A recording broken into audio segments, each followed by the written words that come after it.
It was the first Hambletonian appearance by a young, immensely talented driver by the name of John Campbell. In 1983, Campbell finished second to Dancer and Duena with a horse named Joie de Vie. 12 years later, the two men were poised to win the race together with a talented colt that Dancer trained and John Campbell had committed to drive. The horse's name was Donerail, and he was a champion 2-year-old. But Donerail's story took an unkindly twist for Dancer and a strange one for John Campbell. Less than 2 weeks before the Hambletonian, Donerail was retired. The colt had been unable to recapture his 2-year-old magic. I was pulling into the barn one morning, and my wife was already at the barn, and she comes flying out of the barn with a newspaper in her hand. And she said, "They retired Donerail, you gotta call John." I said, "Well, it's 6:30 in the morning, he's probably not up yet." She said, "I don't care, you gotta call him, we gotta get him to drive Taglibue." The drive with Taglibue would give John Campbell his 13th consecutive Hambletonian appearance. I was more than happy to get the drive on Taglibue because I thought at that point I didn't have anything going into the race. And so I was just tickled to get the chance to drive a horse in the Hambletonian. But the driver knew he had his work cut out for him. TRK Susie was the overwhelming favorite for the Allen family.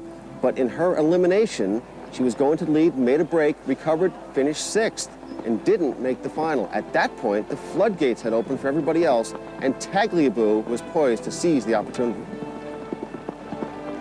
Before we went out for the final, we'd drawn the rail in the final. And Jim has a tendency to be a little nervous in situations like that, and he was pacing around there, and I just looked over at him and said, "This is why we're in it." And just kind of summed up the whole feeling that, you know, win, lose, or draw. I mean, you want that pressure. You want to be in that position to have the favorite in the Hambletonian. Jim Campbell watched the race with owner Jules Siegel. Well, at the head of the stretch, I was watching John, and he had the whip sitting on his shoulder. And I knew he had lots of trot. And my only concern was just stay trotting, big boy.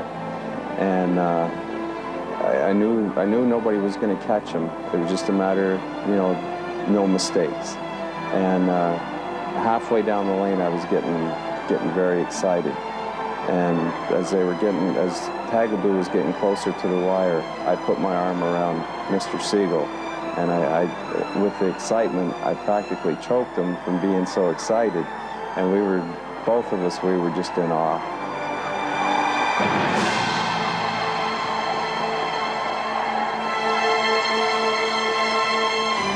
I'll never forget as long as I live walking up to John.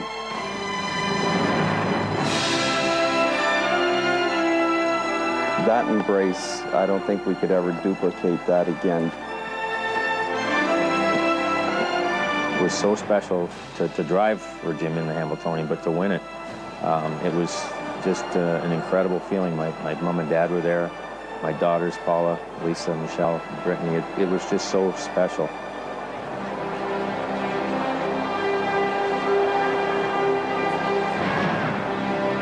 Some would later refer to that race as the Campbelltonian.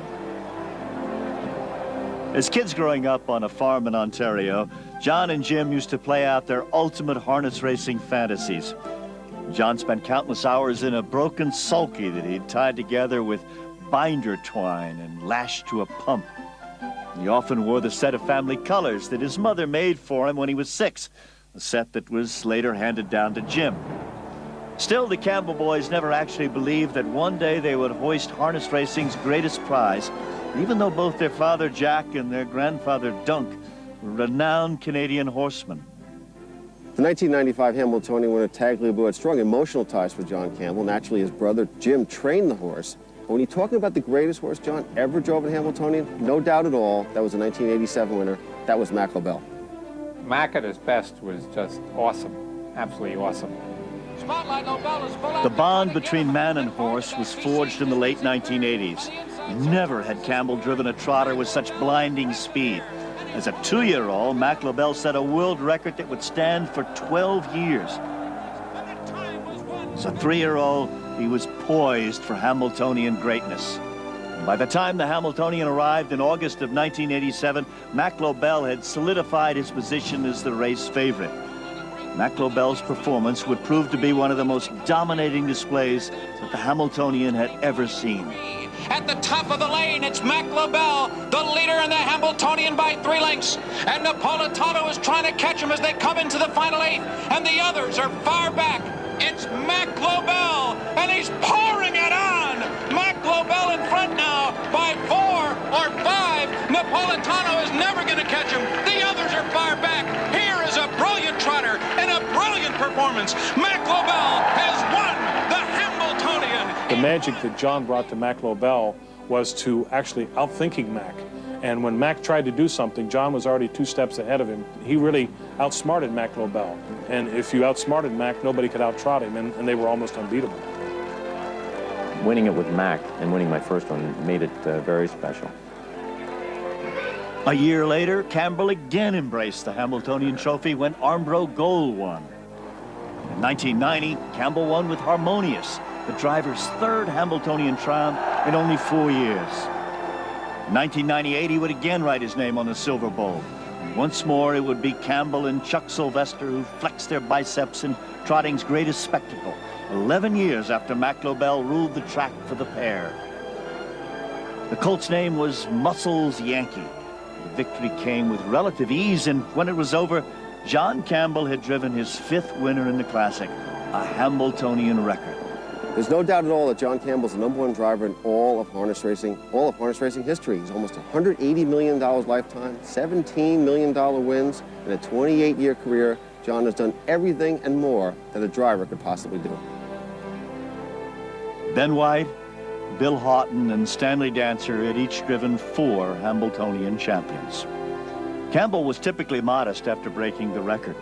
He said his accomplishment paled in comparison to the others because they'd also trained all their own horses. All modesty aside, John Campbell's hand in crafting the modern-day Hambletonian legend is equal to that of what Bill Houghton and Stanley Dancer forged in the race's Middle Ages and what Ben White achieved in its early days.